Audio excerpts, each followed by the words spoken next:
the most mystical real-life story. Tell me, and then give this story a logical explanation. The Silent Girl of Pyrgi, Greece. In the late summer of 1928, villagers in Pyrgi, a small town on the island of Chios, gathered in the square to witness something strange.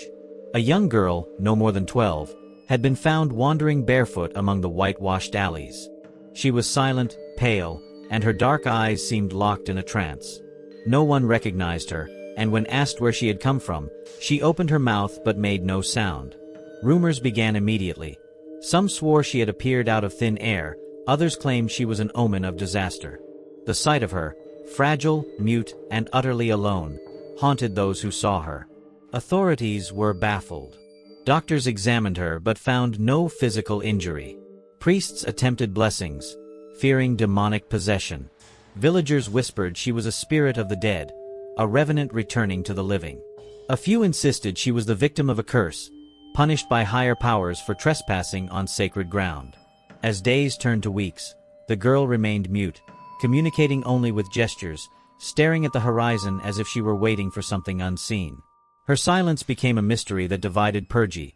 Was she a ghost, a lost child, or something in between? But what if the truth is far more fascinating than fiction?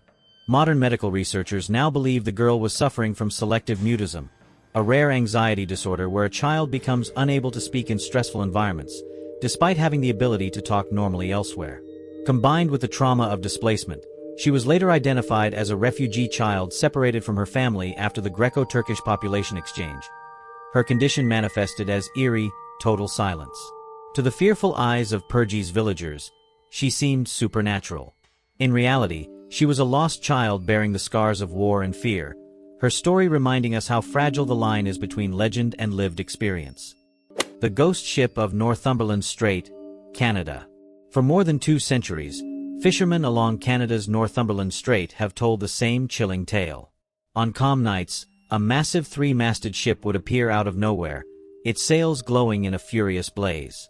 Witnesses described crew members rushing about in panic, leaping into the sea as the vessel burned from bow to stern. Yet when rescuers rowed out to help, the phantom ship always dissolved into mist, vanishing as suddenly as it had appeared. The phenomenon was so widely reported that newspapers in the 1800s documented dozens of sightings. Some sailors believed it was the spirit of a doomed vessel that once sank in the icy Atlantic, cursed to replay its fiery death for eternity. Others whispered it was a warning from the sea itself, foreshadowing storms or disasters to come. Even skeptics admitted the accounts were unsettlingly consistent, a flaming ship, seen by many, that left behind no wreckage, no ash, no trace. But modern science provides a startlingly simple answer. The glowing apparition is believed to be a rare optical illusion known as St. Elmo's fire, a weather phenomenon where electrical charges cause air and moisture to glow with an eerie light. Combined with the strait's fog, reflections, and shifting temperatures, the result can resemble towering sails alight on the horizon. To the frightened eyes of sailors, it seemed like a burning ghost ship. In truth, it was the atmosphere itself playing tricks, nature weaving a spectacle so dramatic it became legend. The Green Children of Woolpit, England. In the 12th century, villagers in Woolpit, a small English hamlet, were stunned by an otherworldly sight. 2 children, a boy and a girl, emerged from the earth near a wolf pit, their skin tinted a strange green. They wore unfamiliar clothes, spoke in no known language, and refused all food except raw beans.